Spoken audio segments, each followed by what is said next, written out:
Forget everything you think you know about power. Forget neat rivalries and predictable alliances. In the heart of Renaissance Italy, a banking family rose to control Florence, then influenced kings, queens, and popes. The Medici, shrewd and utterly ruthless, played the game of nations like no one else. They funded wars, built palaces, and navigated treacherous political currents. But sometimes, to win, they had to embrace their greatest enemies. Sometimes, they had to shake hands with the very people who had tried to destroy them. What you are about to read are the stories of 8 times the Medici pulled off alliances that defied belief, pacts that rewrite the rules of power. Prepare to have your understanding of history twisted into knots. Number 8, Catherine de Medici and the Guise family. The Valois court of France in the mid-16th century was a snake pit of religious fervor and political ambition. Catherine de Medici, widow of King Henry II and mother to a succession of young, often sickly kings, found herself at the center of the storm. She was a woman of immense intelligence and an even greater will to survive, but she often walked a razor's edge between the powerful Catholic Guise faction and the increasingly vocal Huguenot Protestant nobility. For years, the Guise, led by figures like Francis, Duke of Guise, and Charles, Cardinal of Lorraine, had been Catherine's primary rivals for influence over her sons, particularly Francis II and later Charles IX.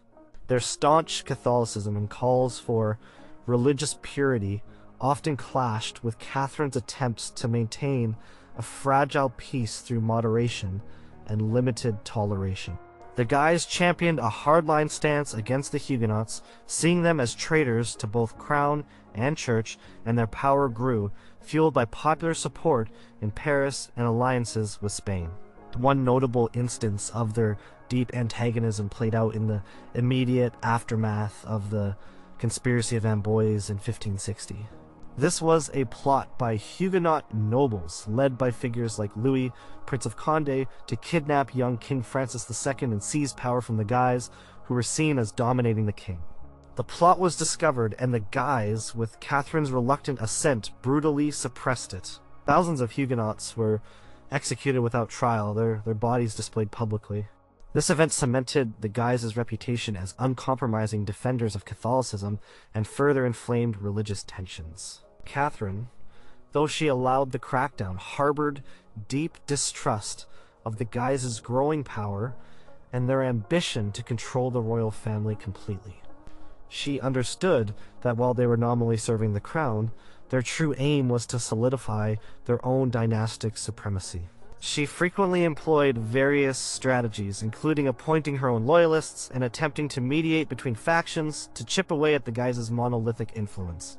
Yet, a period arrived when the religious wars in France escalated beyond anything seen before.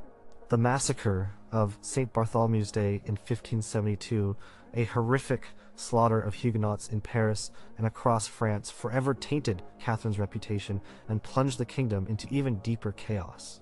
While Catherine's exact role in initiating the massacre remains debated by historians, it is clear she was complicit in its aftermath. Following this atrocity, the Huguenots regrouped and the conflict intensified. King Charles IX died shortly after, and his younger brother Henry III ascended the throne. Henry III, however, proved a weak ruler, constantly buffeted by the pressures of the Guise and the demands of the Huguenots. The formation of the Catholic League, led by Henry, Duke of Guise, the son of Francis, Duke of Guise, presented an existential threat to the French monarchy itself. The League aimed to purify France of Protestantism and, by some accounts, to replace the Valois dynasty with a Guise monarch, especially as Henry III had no male heirs and the Protestant Henry of Navarre was next in line. It was in this maelstrom, with the very survival of the Valois dynasty hanging by a thread, that Catherine de Medici, ever the pragmatist, found herself forced into an unexpected, if deeply uncomfortable, alignment with the Guise. Despite years of subtle and overt rivalry, despite their fundamental differences in political strategy and their competing desires for control, Catherine recognized a moment where the common enemy, the escalating Protestant threat, combined with the League's overreach, demanded a united front. The threat of Protestant domination and the League's challenge to royal authority meant Catherine needed to consolidate Catholic power under the crown, even if it meant temporarily empowering her old rivals. Her goal was to protect her son's throne and her family's legacy. The records show that Catherine and Henry III engaged in extensive negotiations with the Guise leadership. These discussions were not about friendship or trust, but about shared necessity. A key turning point came during the Estates General of Blois in 1576. Under pressure from the Catholic League, Henry III signed an edict outlawing Protestantism, despite Catherine's earlier attempts at moderation.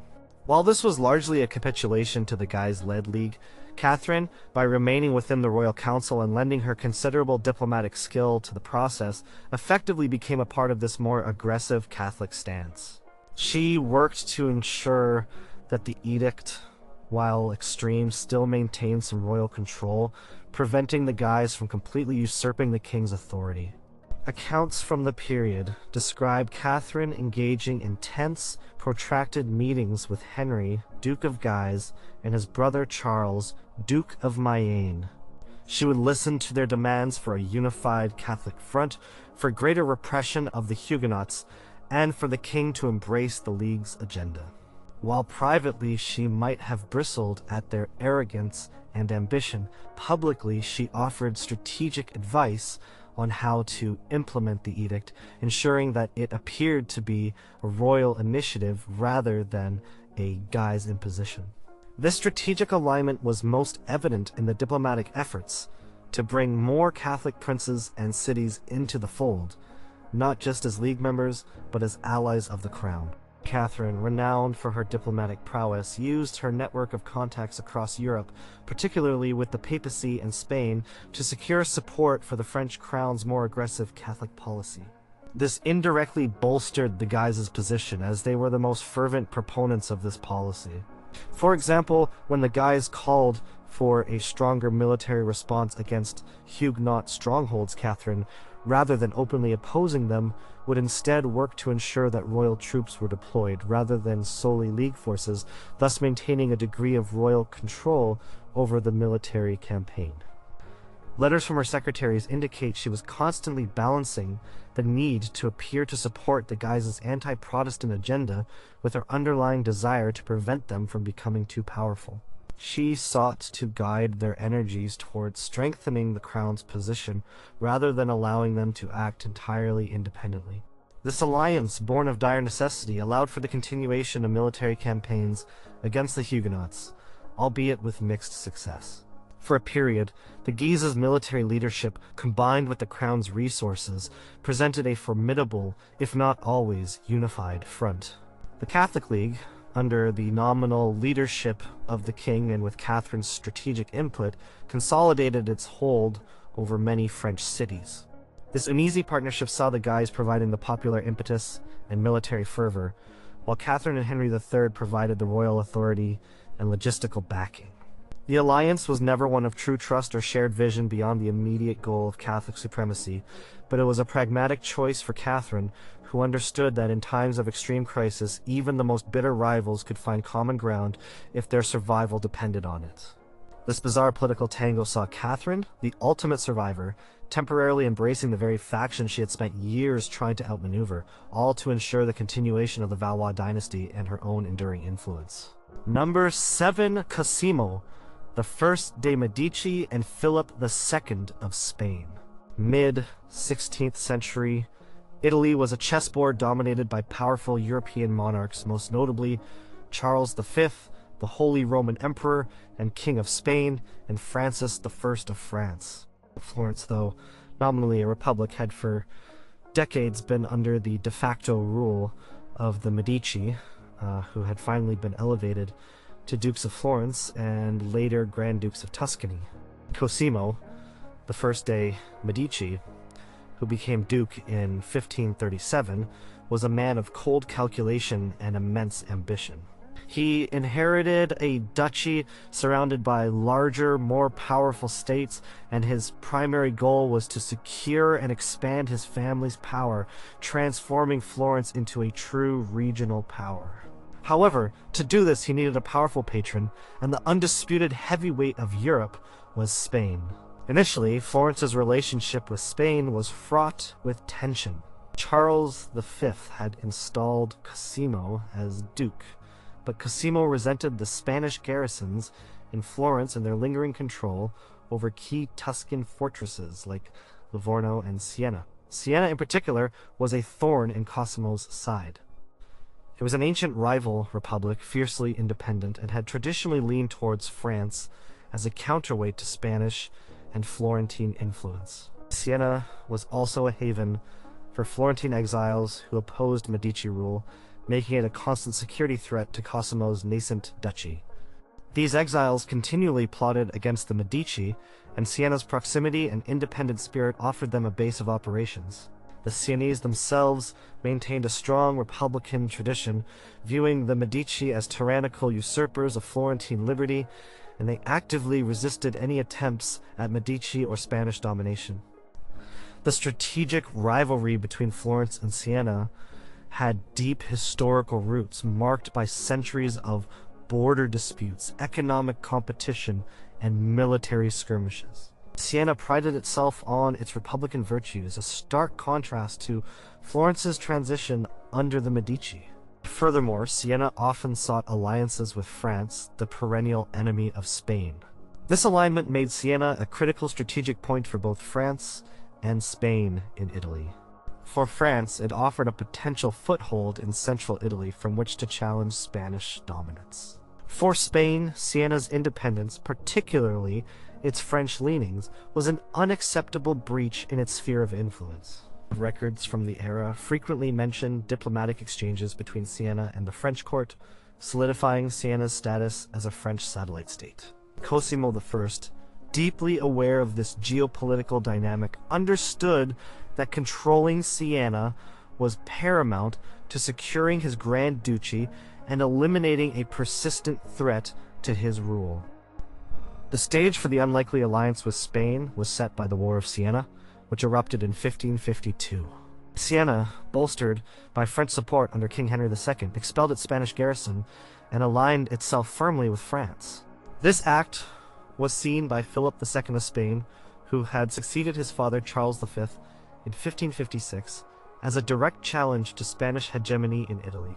And Philip II, known for his methodical approach and unwavering commitment to Spanish power, determined that Siena must be subdued and brought under Spanish control. This presented a unique opportunity for Cosimo I. While Cosimo coveted Siena, he lacked the military might to conquer it on his own, especially with French backing. Spain, on the other hand, had the military strength but needed a local ally with knowledge of the terrain and the political will to administer the conquered territory. Despite the historical animosity between Florentine and Sienese interests and Cosimo's earlier resentment of Spanish garrisons, the strategic alignment was clear. Cosimo offered his complete loyalty and military support to Philip II, proposing a joint campaign to besiege and conquer Siena. In return, Cosimo sought control over the conquered Sienese territory. Philip II, pragmatic and focused on securing his Italian possessions, agreed to this audacious proposal. The terms of their alliance were meticulously laid out. Cosimo would provide a significant contingent of Florentine troops, financial support, and logistical assistance to the Spanish forces. In exchange, upon the successful conclusion of the war, the Duchy of Siena would be annexed to Florence, forming the new Grand Duchy of Tuscany, with a crucial caveat: Spain would retain control of the coastal garrisons known as the Presidio, ensuring Spanish naval access and strategic oversight. The Siege of Siena began in 1554 and lasted for a brutal 15 months. It was a testament to the combined Spanish and Florentine military might, but also to the Sienese's fierce resistance. Spanish commanders like Giacomo Medici, no relation to the Florentine Medici led the imperial forces, while Cosimo I personally oversaw the Florentine contingent and the strategic blockade that slowly starved Siena. Contemporary accounts describe the devastating impact of the siege, with starvation and disease ravaging the Sienese population. Cosimo's troops played a crucial role in maintaining the blockade, cutting off supplies to the city, and participating in the relentless assaults. His strategic intelligence and intimate knowledge of the Tuscan landscape were invaluable to the Spanish commanders. For example, Cosimo's forces effectively captured the Maremma, the coastal plain that served as Siena's breadbasket, ensuring the city's isolation. The alliance was not without its difficulties. Spanish commanders sometimes distrusted Cosimo's ultimate ambitions, and Cosimo, in turn, resented the condescending attitude of some Spanish nobles. However, their shared objective kept the alliance intact. The fall of Siena in April 1555 marked a decisive victory for the Spanish-Florentine alliance. The Sienese, utterly depleted by famine and disease, finally surrendered. Philip II, honoring his agreement, allowed Cosimo to annex the territory. This was formally solidified by the Treaty of Cateau-Cambresis in 1559, which confirmed Cosimo's acquisition of the Duchy of Siena, creating the Grand Duchy of Tuscany.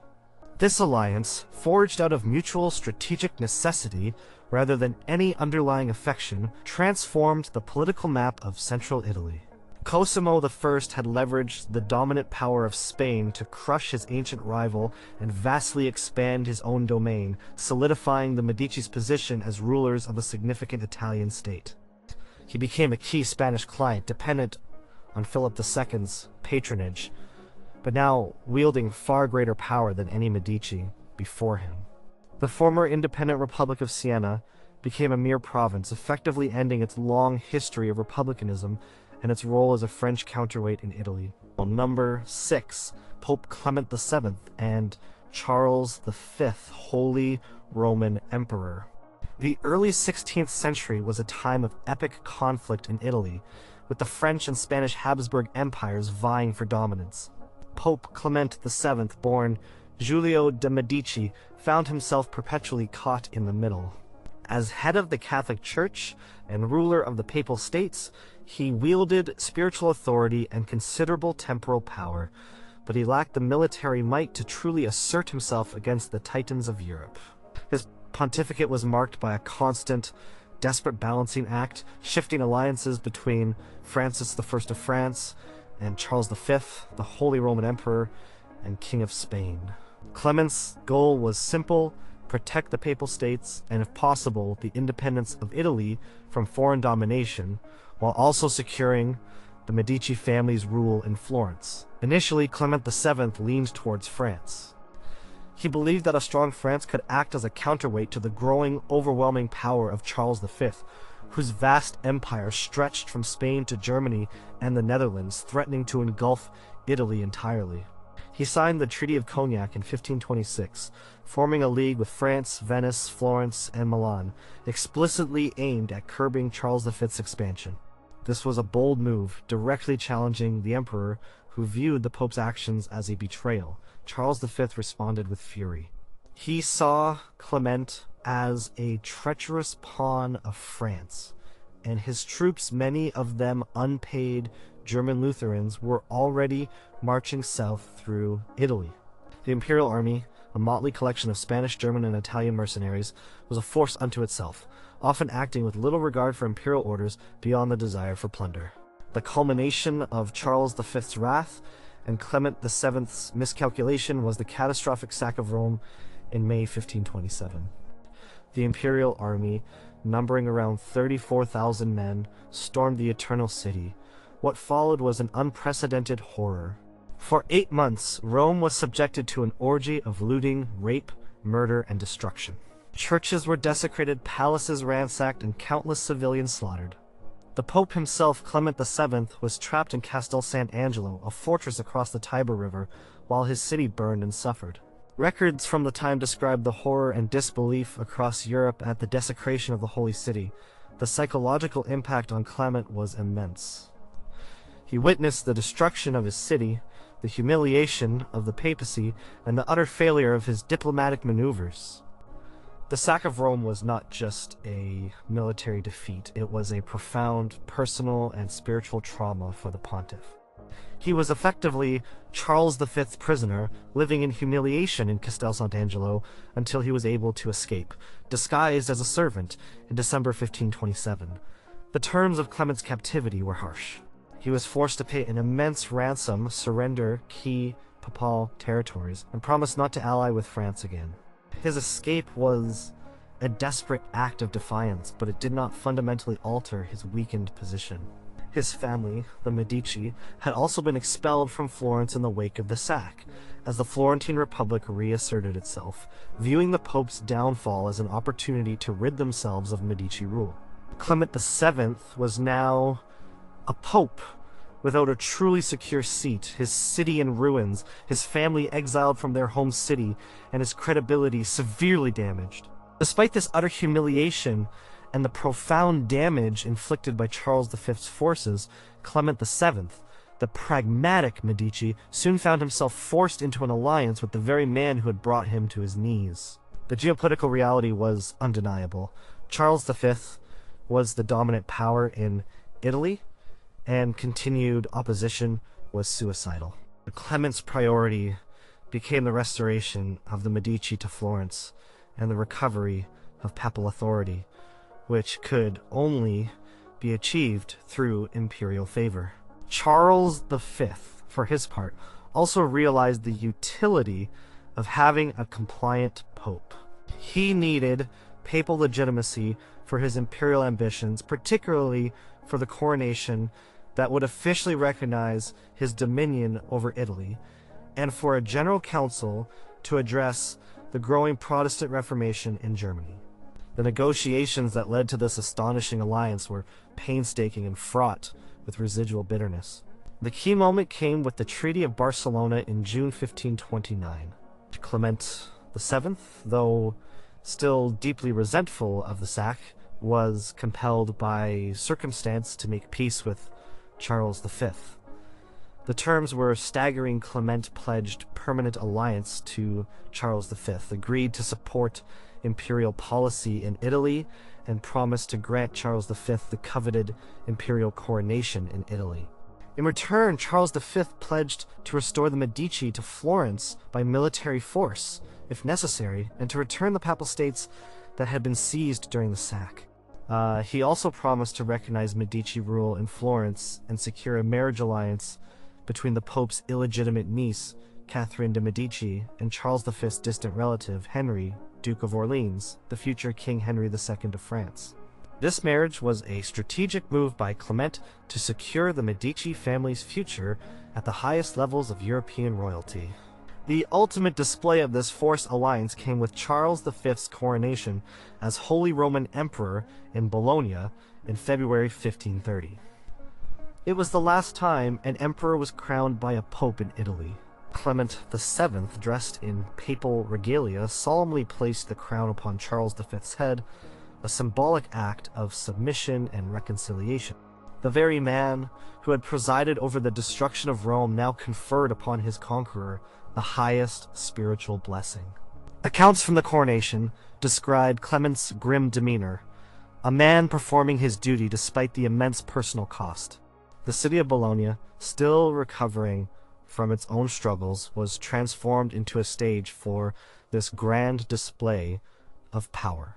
Following the coronation, Charles V, true to his word, used his formidable military might to besiege Florence and restore the Medici. The brutal siege of Florence lasted from October 1529 to August 1530, ending with the city's capitulation and the re-establishment of Medici rule under Alessandro de Medici, Clement VII's illegitimate nephew. Clement, in his desperate attempt to secure his family's position, had effectively sold Florence's liberty to its conqueror. This alliance, born of humiliation and desperation, cemented Charles V's dominance over Italy and marked a tragic chapter in the papacy's history.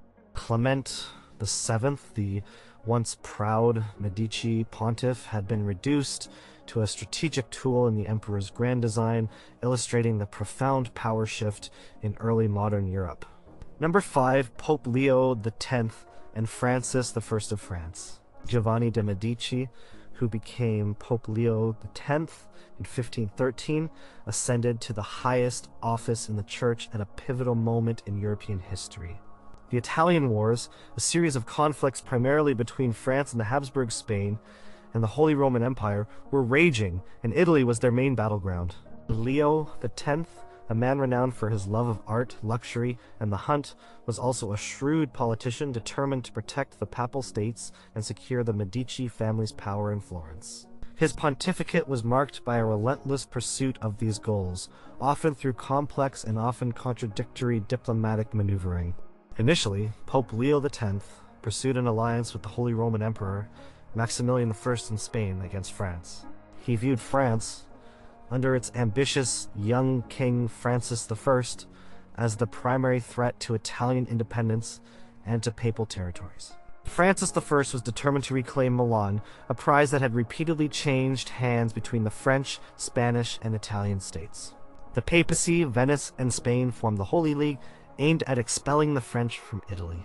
This seemed a natural alignment for Leo X, as France's presence in Milan threatened the Papal States and posed a direct challenge to the balance of power he sought to maintain.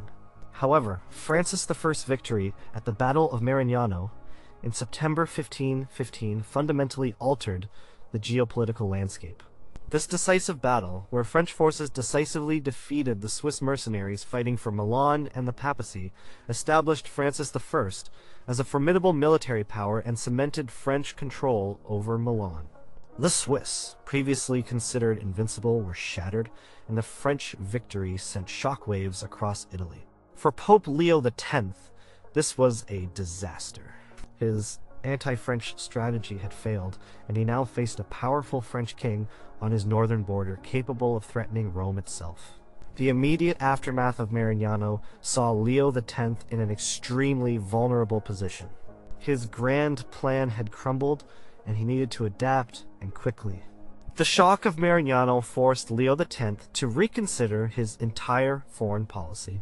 His previous allies, Spain and the Emperor, were now far away and less willing to challenge the victorious French king. Leo X realized that continued opposition to Francis I would be suicidal.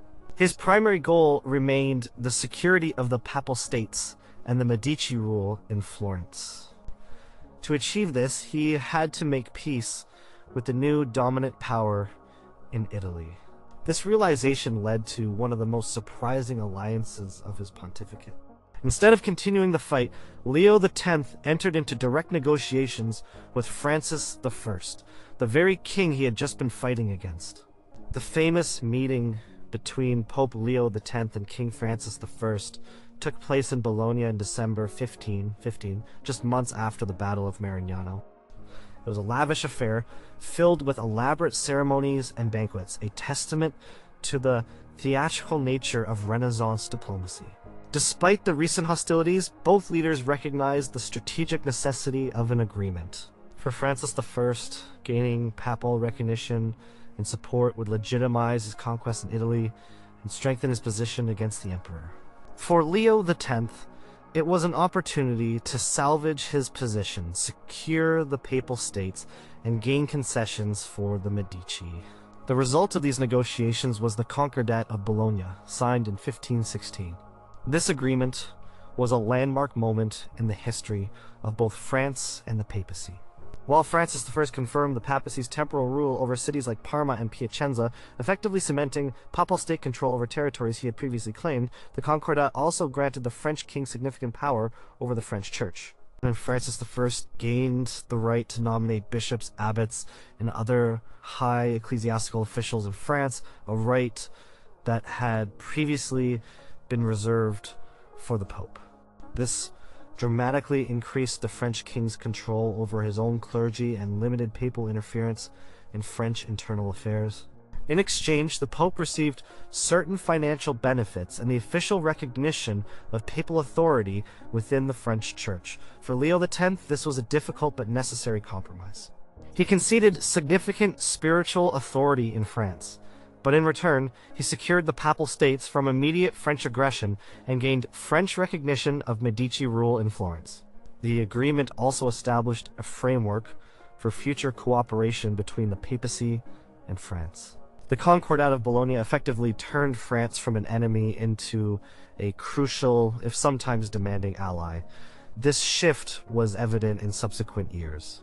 For instance, when Charles V began to assert his power more forcefully in Italy, Leo X often found himself in a defensive alliance with Francis I.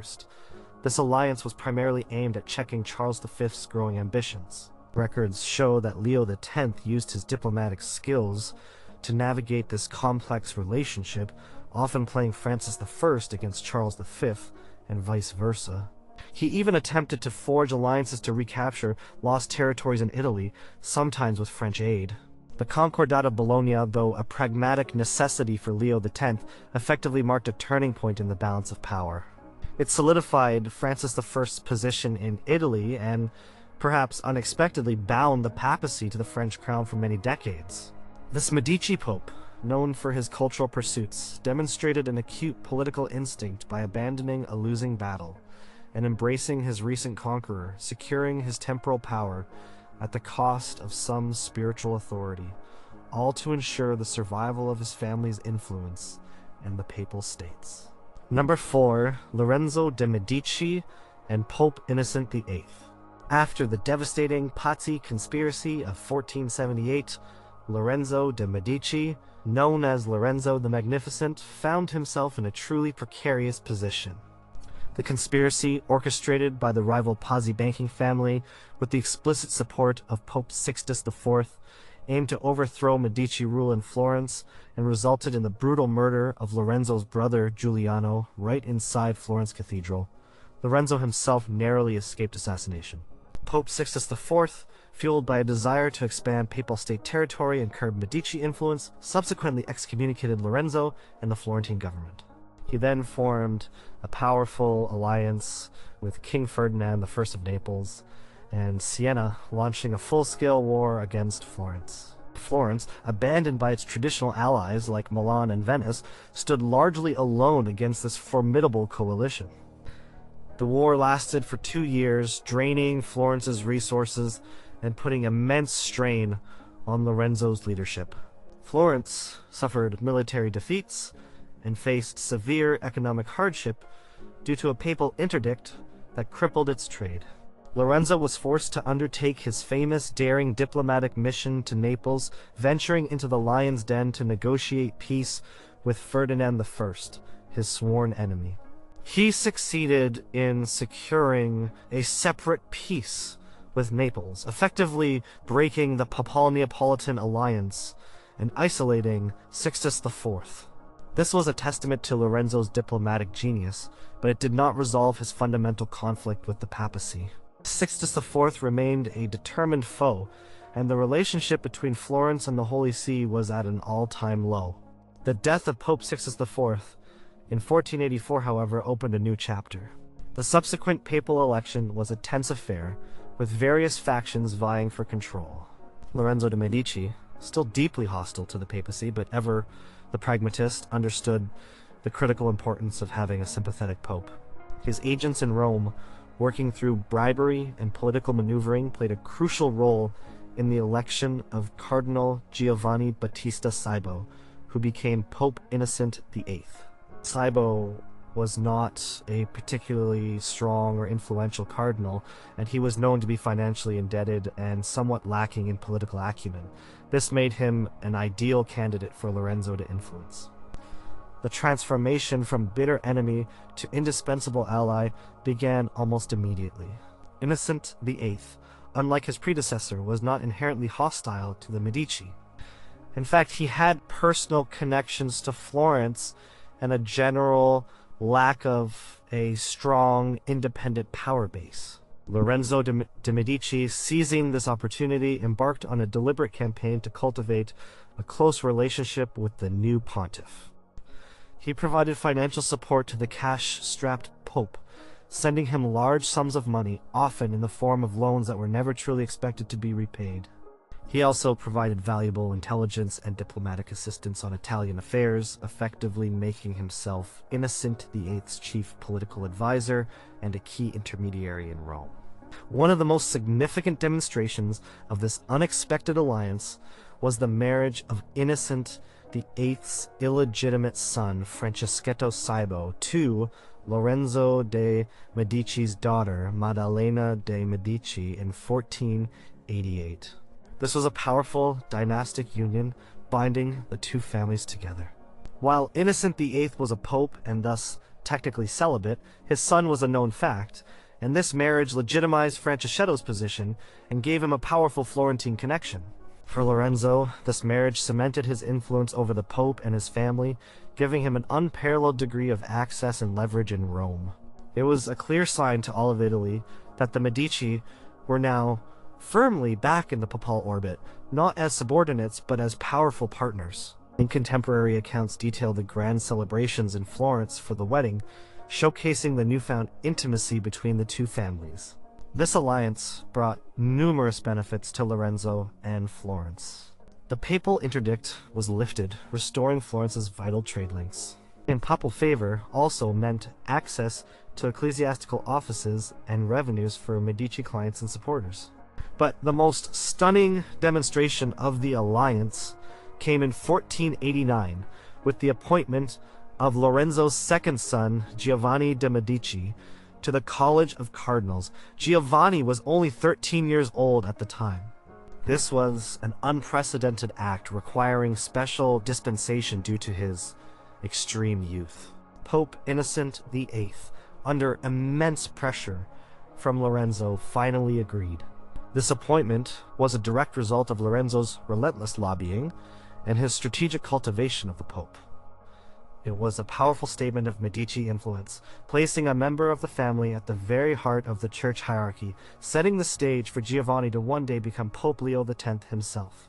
The relationship between Lorenzo and Innocent VIII was described by contemporaries as one of remarkable closeness. Lorenzo effectively managed the papal foreign policy, advising Innocent on everything from relations with Naples to disputes within the papal states. He became the Pope's de facto foreign minister. For example, Lorenzo advised Innocent during the Barons' War in Naples, urging the Pope to support Ferdinand I against rebellious nobles, a reversal of earlier Florentine policies. This advice was rooted in Lorenzo's desire for stability in Italy and his strengthened ties with Naples. Lorenzo's letters to his son Giovanni, the young cardinal, detail his constant stream of advice and instructions on how to manage the papal court and maintain influence over Innocent VIII. This alliance was not simply a convenient truce, it was a deep symbiotic relationship that saw the Medici providing crucial political and financial support to the papacy, while the papacy in turn elevated the Medici to unprecedented heights of influence. It was a far cry from the excommunication and war of just a few years prior. Lorenzo de Medici, through cunning diplomacy and strategic family connections, had not only reconciled with the papacy, but had transformed it into a powerful instrument of Medici ambition, demonstrating his unparalleled ability to turn even the bitterest of enemies into his most valuable allies. Number 3. Cosimo de Medici and Pope Nicholas V. Cosimo de Medici, often called Cosimo the Elder or Cosimo Pater Patriae, was the patriarch of the Medici banking dynasty and the true architect of their political power in Florence. During the early to mid-15th century, Florence was nominally a republic, but Cosimo, through his vast wealth, political acumen, and extensive network of clients and supporters, effectively ruled the city from behind the scenes. His rise to power, however, was not without intense opposition. He faced fierce rivals within Florence, notably the Albizzi family, who, in 1433, managed to have him exiled. However, his exile was short-lived, as the Florentine popolo, weary of the Albizzi's mismanagement and economic downturn, recalled him in triumph just a year later. The relationship between Florence and the papacy during this period was often complicated and sometimes adversarial. Florence, a fiercely independent republic, was wary of papal attempts to assert temporal control over nearby territories, or to interfere in Florentine internal affairs. The Church, for its part, sometimes viewed Florence's growing economic and political power with suspicion, and the Florentine banking houses, including the Medici Bank, often held significant loans to the papacy, giving them considerable leverage but also potential for conflict. Cosimo, as the head of the Medici Bank, was intimately involved in these financial dealings. For much of the early 15th century, the papacy itself was in a state of flux, dealing with the lingering effects of the Western Schism and the rise of conciliarism, which challenged papal authority. Pope Eugenius IV, who reigned before Nicholas V, had a particularly tumultuous relationship with Florence. Eugenius IV had been forced to flee Rome due to political unrest and spent a significant portion of his pontificate in Florence, relying on Medici hospitality and financial support. While this might seem like an alliance, it was often a tense arrangement. Eugenius IV was a demanding guest, and Cosimo, though providing support, was always careful to maintain Florence's independence and to leverage the Pope's presence for Florentine benefit, particularly in terms of trade and artistic patronage. This was more of a host-guest relationship under duress than a true political alliance. The election of Tommaso Perentucelli as Pope Nicholas V in 1447 marked a significant shift.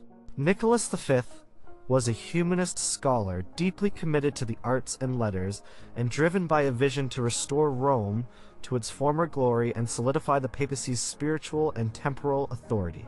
Unlike his predecessors, he was not immediately embroiled in major wars or political controversies upon his election. He sought peace in Italy and focused on internal church reform and the patronage of scholarship and art. This desire for peace and his scholarly inclinations made him an unlikely but ultimately effective partner for Cosimo de Medici. Cosimo, always a shrewd judge of character and opportunity, recognized in Nicholas V a pope who could be an invaluable ally for Florence. Cosimo himself was a passionate patron of the arts and a keen supporter of humanism, qualities he shared with the new pontiff. Their shared intellectual interests and commitment to the flourishing of Renaissance culture formed an unexpected bridge.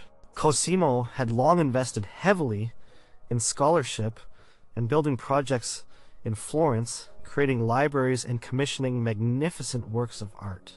Nicholas V, upon his election, embarked on an ambitious program to rebuild Rome, restore its ancient monuments, and establish the Vatican Library. These parallel ambitions created a fertile ground for cooperation. The core of their alliance was built upon mutual benefit. Cosimo's Medici Bank became the primary financial institution for the papacy. This was not a new arrangement, but under Nicholas V, the relationship deepened significantly. The Medici Bank handled the collection of papal revenues, arranged loans for the Pope's ambitious building projects, and managed the vast financial network of the Church across Europe. This gave Cosimo immense financial leverage and invaluable intelligence regarding European politics and finance. In return, the papal accounts provided the Medici Bank with immense liquidity and prestige, further cementing its position as the leading bank in Europe.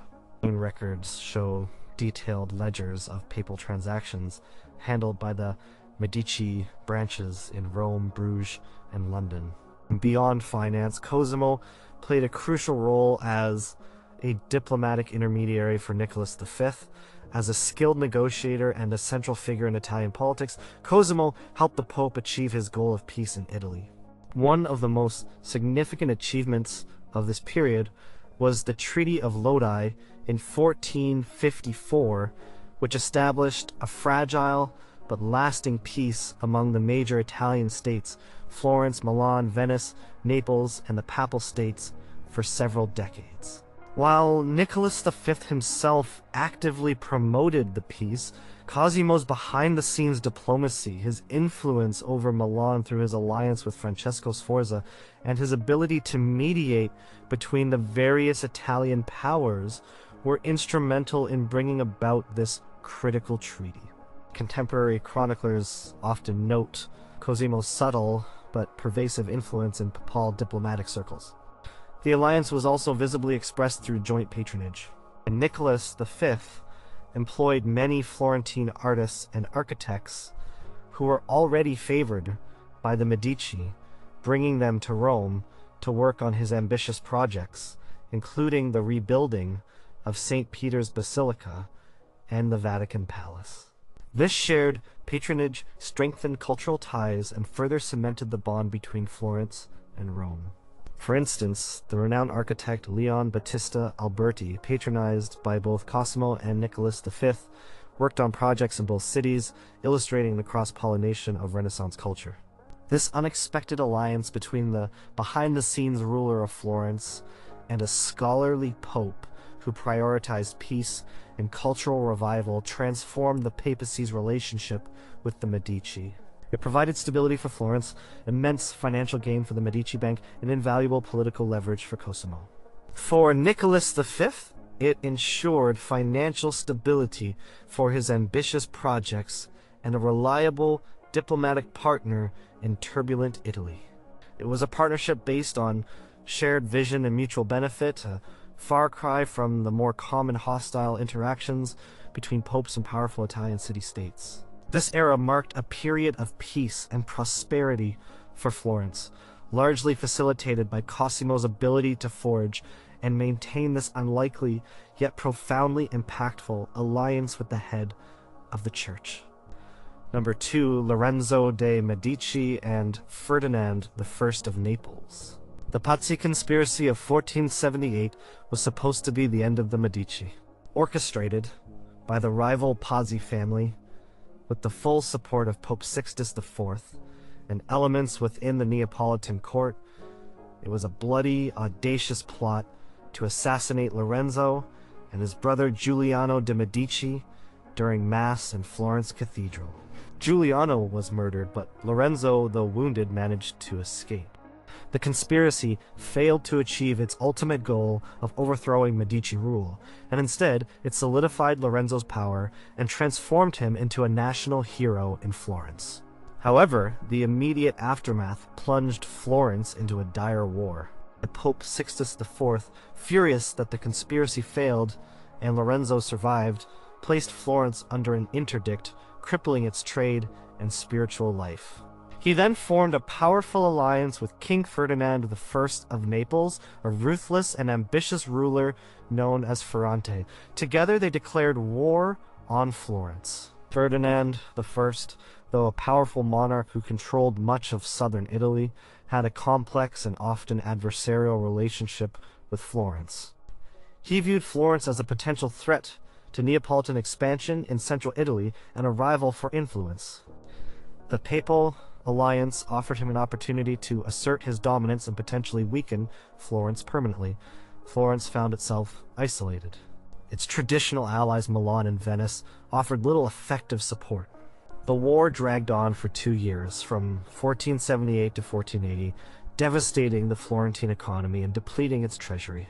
The combined forces of the papacy and Naples launched raids into Florentine territory, threatening the city itself. Lorenzo, despite his strong leadership, realized that Florence could not win a prolonged war against such a powerful coalition. The situation was desperate, and a military solution seemed impossible. It was in this moment of extreme peril that Lorenzo de Medici made his most audacious and unexpected move. Instead of continuing a losing war, he decided to undertake a personal diplomatic mission to Naples, the very heart of the enemy's kingdom. This was an unprecedented act of courage and calculated risk. Travel was dangerous, and Lorenzo knew he was placing himself directly in the hands of Ferdinand I, who could have easily imprisoned or executed him. Many of his advisors considered the journey to be nothing short of madness. Chroniclers like Niccolò Machiavelli would later praise this act as a stroke of genius, a testament to Lorenzo's daring and political acumen. Lorenzo embarked on his journey in December 1479, sailing from Pisa to Naples. He arrived in Naples in the dead of winter, without an escort or a formal delegation, relying solely on his wits and reputation. Accounts of his arrival depict a scene of both suspicion and intrigue. Ferdinand I, known for his treachery and his crocodile court was reportedly astonished by Lorenzo's arrival. The two men, bitter enemies who had recently been at war, spent several weeks in intense private negotiations. This was not a formal peace conference with multiple parties. It was a personal, high-stakes duel of wills between two of Italy's most formidable rulers. The key to Lorenzo's success lay in his ability to appeal to Ferdinand's pragmatic self-interest.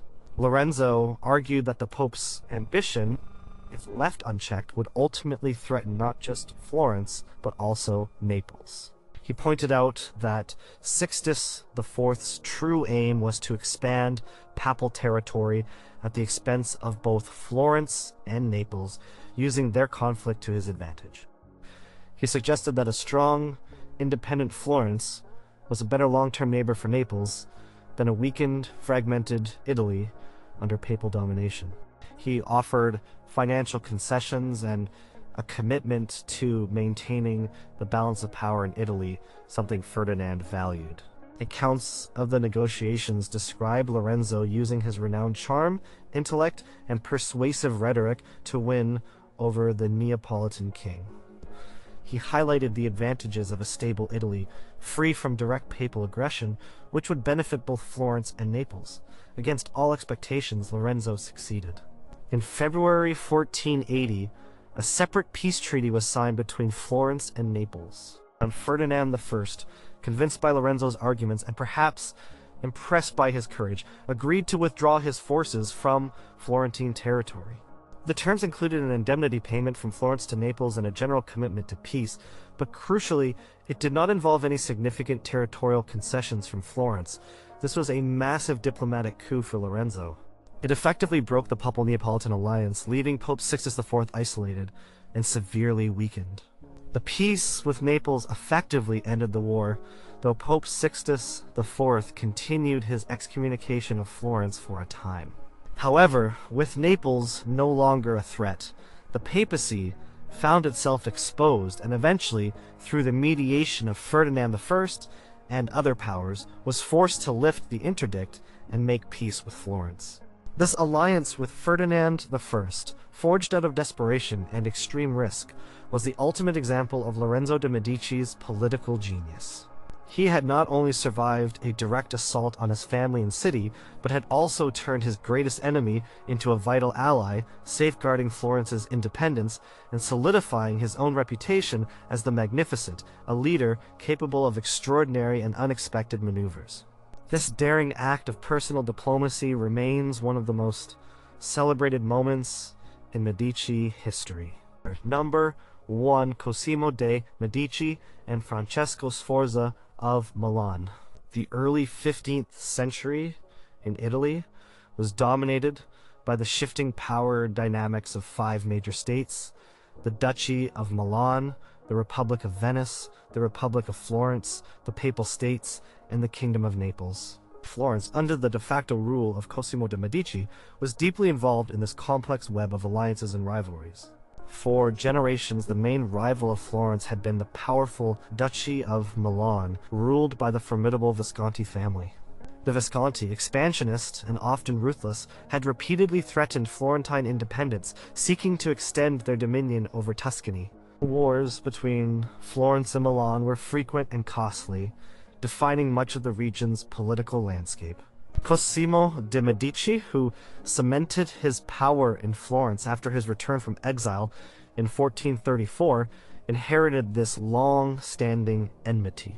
His policy, like that of his predecessors, had largely been to contain Milanese expansion, often through alliances with Venice, a traditional enemy of Milan, and sometimes the papacy. The Visconti dukes, particularly Gian Galeazzo Visconti and later Filippo Maria Visconti, were seen as the perennial adversaries of Florentine liberty. Their vast territories and powerful armies made them a constant source of anxiety for the Florentine mercantile republic. However, a dramatic shift occurred with the death of Filippo Maria Visconti in 1447. Filippo Maria died without a legitimate heir, plunging the Duchy of Milan into a succession crisis. Various claimants emerged, and the powerful city of Milan itself attempted to re-establish a republic known as the Ambrosian Republic. This period of instability created a power vacuum that Venice, ever eager to expand its mainland territories, immediately sought to exploit. Venice launched an aggressive campaign to seize control of Milanese lands, pushing its borders westward. This Venetian expansion posed a new and unexpected threat to Florence. While Milan had been Florence's traditional enemy, a dominant Venice controlling vast stretches of northern Italy would be an even greater danger. Venice, with its immense wealth and naval power, now threatened to encircle Florentine trading routes and upset the delicate balance of power in Italy entirely. Cosimo de Medici, with his acute understanding of geopolitics, recognized that a strong Venice was a far greater long-term threat than a struggling Milan. He understood that the old enemy, Milan, now represented a potential buffer against a new, more dangerous hegemon. Into this vacuum stepped Francesco Sforza, a brilliant condottiere or mercenary captain. Sforza had served Filippo Maria Visconti and, crucially, had married Filippo Maria's illegitimate daughter, Bianca Maria. He was a man of immense military talent and even greater ambition, determined to carve out his own state. Initially, Sforza served the Ambrosian Republic, fighting against the Venetian expansion. However, when the Republic proved incapable of defending itself, Sforza turned on Milan, besieging the city with his mercenary army, intending to claim the duchy for himself. This was the moment Cosimo de Medici made his astonishing decision. Despite Florence's long history of supporting republicanism against tyrannical dukes, and despite Milan being Florence's sworn enemy for centuries, Cosimo decided to abandon Florence's long-standing alliance with Venice and throw his full support behind Francesco Sforza's bid for Milan. This was a radical departure from Florentine foreign policy and shocked many of his contemporaries. His former Florentine allies were outraged. Cosimo's justification was purely pragmatic. Sforza, once established, would be a strong and reliable ally against Venetian expansion, and a Sforza ruled Milan would be less threatening to Florence than a Venetian-dominated northern Italy. He also saw in Sforza a strong leader who could bring stability to a crucial region. The alliance was formalized through extensive financial and diplomatic support. Cosimo's Medici Bank provided crucial loans to Francesco Sforza, enabling him to pay his mercenary troops and sustain his siege of Milan. These loans were massive, representing a significant financial risk for the Medici. Beyond money, Cosimo used his considerable diplomatic network to secure support for Sforza among other Italian states and to counteract Venetian lobbying. He sent Florentine envoys to various courts, arguing for the necessity of a strong, independent Milan under Sforza to maintain the balance of power. Contemporary letters between Cosimo and Sforza reveal a deep and trusting relationship built on mutual respect and shared strategic vision. The siege of Milan was long and brutal. Finally, in February 1450, Francesco Sforza entered Milan in triumph, declared himself duke, and founded the Sforza dynasty. This marked a profound shift in Italian politics. The former mercenary captain, backed by the wealth and political maneuvering of Cosimo de Medici, had established himself as a legitimate ruler. This victory was also a triumph for Cosimo. His gamble had paid off spectacularly. The alliance between Cosimo de Medici and Francesco Sforza became the cornerstone of the Italic League, and a period of relative peace in Italy, known as the Peace of Lodi, after the treaty signed in 1454. This league, supported by the papacy in Naples, aimed to maintain a balance of power among the major Italian states, preventing any single power from dominating the peninsula. The Florentine-Milanese axis, once unthinkable, now became the central pillar of Italian stability. For Cosimo, this alliance secured Florence's borders, protected its trade routes, and solidified his reputation as the master strategist of Italy. He had not only reversed centuries of enmity, but had forged a powerful, lasting partnership that reshaped the map of Italy and secured the Medici's influence for generations to come. It was the ultimate demonstration of his willingness to disregard historical animosity in favor of pragmatic self-interest and long-term strategic gain.